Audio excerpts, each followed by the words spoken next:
कहाँबाट आउँदा बाटैबाट आयो कहाँबाट आउँदा पारी बजारबाट आयो काठमाडौँबाट आयो नेपालगञ्ज इन्डियाबाट आयो देखिया चाहिए तुम घन्टे भन दाइ उनके ही चाहिए है ना होती हूँ कहाँबाट आयो त बाटैबाट आयो त नि हेर्दा न दही के फाँदो भयो आइ पारी के बजार मिटिङ ह त्यसलाई पारी बजार जाने हम क्या अब मेरो भिडियो सबैले हेरिदिनु मनको कुरा हेरिदिनु मेरो भिडियो राम्रोसँग हेरिदिनु होला मेरो नाउँ सुन्नुभयो होला त मेरो नाउँ राजीव महतारा हो अब के गर्ने है म जस्तो सज्जा नेताले अहिले जिताएर अब म देशको विकास गर्नेछु होइन अब रोड बाटोमा रोड ल्याउने छु बाटोमा पिच गर्ने छु अब यो मुगु जिल्लाको ठाउँ सारा चेन्ज गरिदिन्छु घर पनि कोही घर नभए गरिब दुखीलाई घर गरिदिन्छु घरको योजना दिन्छु अनि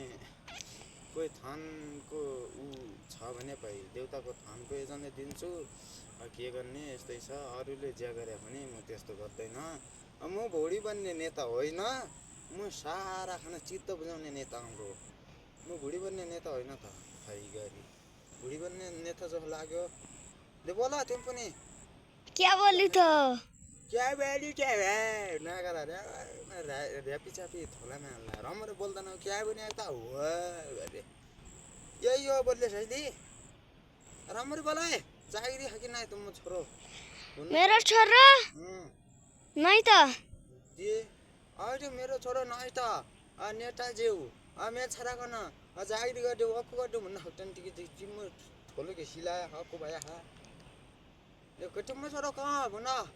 मेरा छोरा हाँ तो इंडिया गया है तर कम पे नहीं हो नेता भोलि उको बोलाऊ म फेट तिम्रो छोरालाई अस्थायी होइन थाहै जागिरी गरिदिन्छु यो राजीव महताराको वचन हो जेजा कि छोयो कि पुल्यो राजीव महताराको एकै वचन हो एक वचनले सारा संसारै नाच्छ